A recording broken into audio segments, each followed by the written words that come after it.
Actually, the first match of the week, which will be taking place tomorrow evening at Dobsonville Stadium, and we've got the home side or home team coach, Coach Daine Klate, representing NB La Masia. They will be playing up against Mamelodi Sundowns, like I said, at the Dobsonville Stadium. 1900 hours is the kickoff time. You need me to adjust something? Maybe the chair. Then it's a bit short. So. Yeah.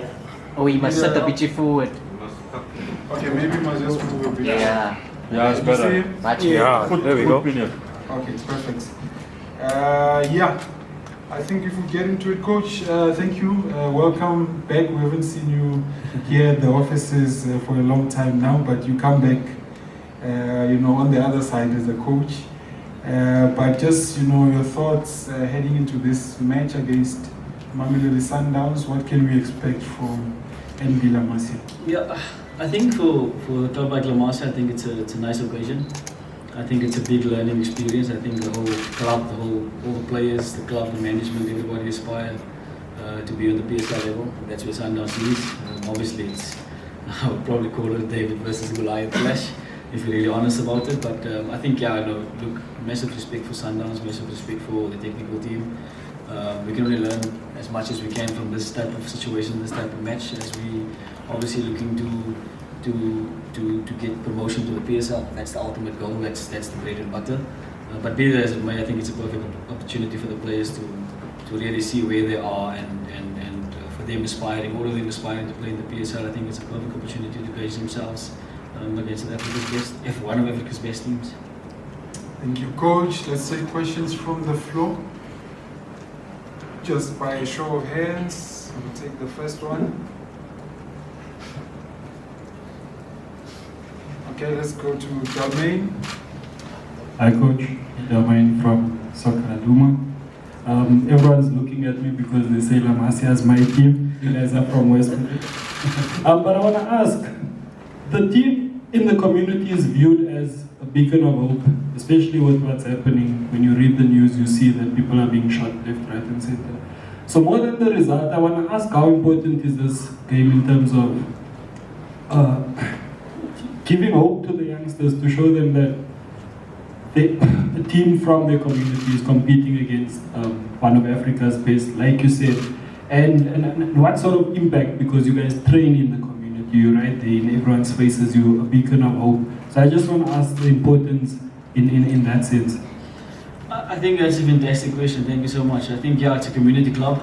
I followed this club when it started. They were still playing the Stephen Pienaar tournament back in the day.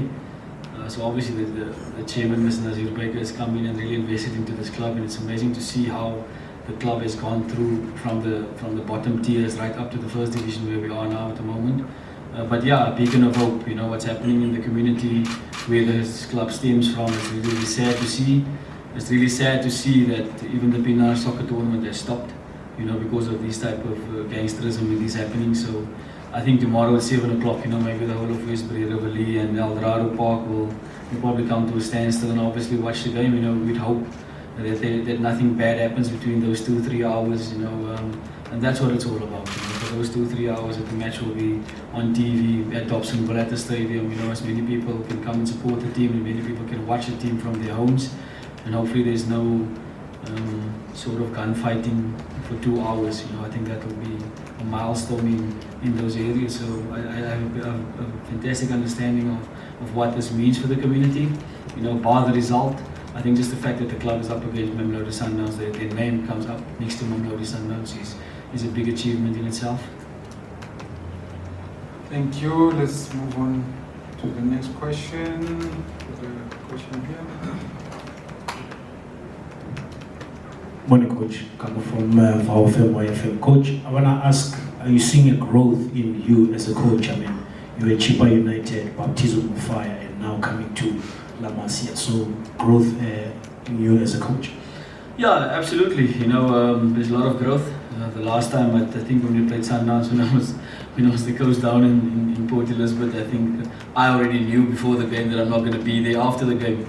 So that was a learning curve for me, and the 7 matches that I did, I did have take charge of in the PSL. It was a massive learning curve. That's why I accepted the job in the end after 5 attempts. I eventually accepted the job down there, and I experienced quite a lot in that short space of time. But it's all about my growth, and yes, definitely I've grown over the last year or two. I think the environment I'm in now, I'm even growing more. When I look at coaches that inspire me, like coaches like Coach Rolani Mukwena, I think he's one that inspires me. When I was busy playing, he was busy growing as a coach. So it's fantastic to see how well he's doing and how well he's managing Mamelodi Sundowns Football Club. But yeah, we have to look up to them, and we have to learn as much as we can. But yeah, definitely I'm happy with the way I'm going. I'm happy with my growth as a coach and the way I'm learning. And I'm looking forward, in the next 4 or 5 years to be maybe on a different level. Okay, we've got a few hands here. Klate and then Lorenz. Good morning, Coach. I just want to check here. Obviously, we all know that Sundowns are on a roll and have done well, and they've got everything from analysts and all that kind of stuff. Yeah. Which can, with due respect, can be a far cry from what you guys operate on. Yeah. Now, when you play against, we're not going to play against a team like this. How do you play? Do you simplify it? Do you zoom in and do all those complicated things that these people always do? How do you plan for that? I think the planning and the whole aura around the club at the moment is just, you got to go into a game like this with a lot of heart. Besides tactics, besides all that, we can go through all those type of things. We can analyze the game to the T. At the end of the day, it's about 11v11 on there, and are we mentally strong enough, and do we have enough heart to say that in the 1v1 duels that we're going to come out on top. If Sundowns is on top of the game, they're very, very hard to stop. But be that as it may, I think, if we give a good account of ourselves, that's all we want, is the effort levels, We can't be talking about our effort and our willingness and our desire. So you got to encourage these boys in doing it, and doing the unthinkable with a lot of heart. I think that's the most important thing, the heart and the mind. Mentally is the most important thing for me that I'll be looking at. And obviously there's certain situations, certain things, and I can always come from a place of experience of having been there, having played against Sundowns back in the day, and having had a lot of joy against them. So it's all about applying yourself properly with the right mentality, with the right heart, with the right desire. Of course, everybody expects Sundowns to beat us. So maybe that's a even better tag for us to have. I won't even call us underdogs. I think we're probably less than underdogs in this situation. But yeah, it's all about heart and mentality, and enjoying the occasion, enjoying the moment, and taking every moment and playing every moment as it comes, and just hope for the best and be positive. Lorenz? Coach, I think it's 3 draws, a defeat and a win in the last 5. But potentially against Sundowns, you're going to face them, I say weaker, but it's not really weaker. Is there a slight bit of hope that it's maybe not going to be, the strongest 11 on the pitch? I think when we talk about hope, we gotta have hope. The reason why we're here is because we had hope. We went down 3 times against Baraka in the preliminary rounds and came back 3 times and beat them in the penalty shootout away with 10 men. So again, we can go back to that point of reference for ourselves, and obviously I don't think Sundowns can be weakened, if we could call it that. I think they've got a squad of players that is aspiring to compete on the world stage. They want to win the Champions League. They want to go to the Club World Cup. That's the ambitions. Our ambitions is to get into the PSL. Where Sundowns is currently. So I don't think there's a lack of hope. I think there's always hope. There should always be hope. We can't go into the game and just roll over and say, no, we're playing Sundowns and they're going to beat us. I think it's my duty as a coach and as a technical team, myself and Manib, to encourage these boys and to motivate them as best as we can so that they can go out there tomorrow with a lot of heart and a lot of passion. Right, last round of questions. Take us, I can see you there, Zola, Atako. And we'll take one final one. Velila will have the last one. Thanks. Coach Daine, obviously having been a player yourself in this cup competition, you know the pros and cons, especially for lower league teams. The ambition is obviously to make it to the top flight. The balancing act, how are you going to work that out? We saw a team like Dondol last season, hoping to build on their cup run, but they ended up not making it as far as everyone thought they would. What is your thinking in terms of trying to balance the two ambitions? Yeah, I think the most important ambition for us is obviously to do well in the league. Last season the team was fighting relegation in the first division, so obviously they survived relegation. We are currently sitting in mid-table, probably about 7 to 10 points away from safety. That's still the most important thing. That's the bread and butter of the team. Obviously it's to get promotion, but we've got to be realistic and really think about it. I think the Sundowns game comes at a good time for us as well, early in the week on a Tuesday.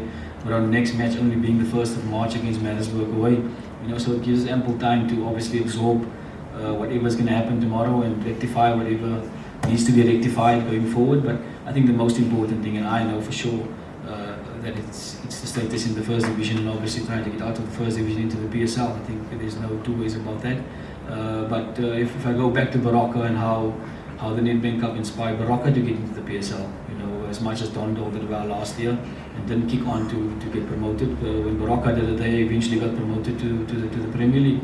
And those type of stories are very, very good. I was part of Orlando Pirates team. We got hammered 4-1 against Mamelodi in 2013. So I think I've got experience and I know a little bit more about the Nedbank Cup and how it works. If you are complacent as a so-called the bigger team or PSL team, and the teams at the bottom show fight and heart and desire, anything is possible. But that's what the Nedbank Cup is about. It's about the Davids versus Goliaths, and it's about the unthinkable. So I think it's an opportunity for us to obviously try and achieve the unthinkable. But be that as it may, I think we'll just go out there tomorrow and just give it our all and focus fully on this match at hand, because our next match is only the first. We can only take one game at a time, and I think we'll be fully focused on this match. Coach, just to build on Lorenzo's question, do you take anything from the fact that Mamelodi Sundowns haven't won the past, let's say, 3 games, the fact that they're not firing like we'd expect them to? Do you guys take any hope from that? Motivation maybe? I think if I look at us, the past 3 games, we've had 2 draws and a loss. So we're pretty much in the same boat as them when we come to that. But I think form goes out of the window every time a cup match gets played. That's one thing that I know for sure. And a team like Mamelodi Sundowns, you can never ever look at their previous game. It will probably give you pointers as to how they play and what they're about, and they're playing personal. But I think for the most part, I don't really look at their previous results. On their day they can be very, very devastating. That's also one thing that I do know. So no, I will say no, that I'm not looking at the past results similarly to our results. It's all about the next match and getting a positive result. Really? Yes, legend. Right here. Yes. Yeah, no, I just want to ask about, you covered a time, there was a time when the Municipal Foundation Championship, the NFD, was set to have its own coaches, maybe not too much open to new ideas. But I look today, a breath of fresh air, when you look at some of you guys who are coming into that space. The football is also improving as well. How would you describe coaching in this division? And also if you can just let us in on your players in terms of who has impressed you, and also maybe what hopes do you have for them in the football career going forward? Yeah, it's pretty interesting. I said when I was coaching in the Diski League that I kept reiterating that eventually when I go to senior level, I'm gonna come across players that have played in the Diski League, and how true is that? I've got Stellenbosch and Chippa United players that's part of the club that I coached against and that I coached at Diski level, and I come up against players that also comes from Diski teams, from different teams in the first division. But it's a tough league. It's a very, very tough league. You've got to have a strong team. I think we've got a very, very strong squad of players, I would say. But there's a lot to work on still, and there's a lot to learn as well. The nice part about a club like La Masia is when I came there was really a playing philosophy. So it's my duty to enhance that playing philosophy. It's always good when you come into an environment and there's already a philosophy installed, where that we try and play a passing game, we try and build up from the back, and and the type of players that we look at signing, obviously, it's players that must have their careers ahead of them. As much as I have my coaching career ahead of me, you've got to also work with playing persons, also got the careers ahead of them. So, once the two gels well and we're all heading in the right direction, in the same direction as a club and as a team, I think that will argue well for the club going forward. But we obviously have our plans, our set plans, and we obviously do a lot of research and we look at other teams and how they operate. But I must say it's a very, very diverse style type of football that different teams adopt. A lot of times you have to play a little bit different as well in certain scenarios, in certain way that games go. And obviously, there's a lot of experienced coaches as well that has been around in this league, and I haven't been around that long. But be that as it may, it's all about the growth and learning. And I must say the level of the Motsepe Foundation has really improved over the years from what I can tell and what I'm experiencing at the moment. There's a lot of analysts, there's a lot of tactics that goes into it. There's a lot of investment that needs to go into certain clubs. And hopefully it improves in leaps and bounds. But I've been really, really impressed with the way that the matches has been organized and the environments and the atmosphere and the playing fields. It's really becoming a little bit more professional. The fields as well. There's not a lot of bad fields that you can complain about. Like when you go into Africa, you will complain about the bad fields. But I think in the first division, the teams are really, really trying hard and they're trying their best and hoping it will improve. And obviously, more investors will come on board to improve the league, because I think it's important for us as a country, especially with Bafana doing so well in the AFCON. There's only 16 teams in the PSL currently. With the 16 in the first division as well, and the ABC Motsepe leagues, that's where obviously we want to go in and scout for raw talent and obviously nurture that talent and turn them into players that can compete, that the Mamelodi Sundowns can sign one day. So it's all about that, and I've really, really been impressed, and I'm really enjoying myself and the work that I'm putting in. It's really good to see where the first division is and where it's heading to, and the teams that get promoted obviously is to try and stay in the PSL. But in a nutshell, I think the league has really improved over the years.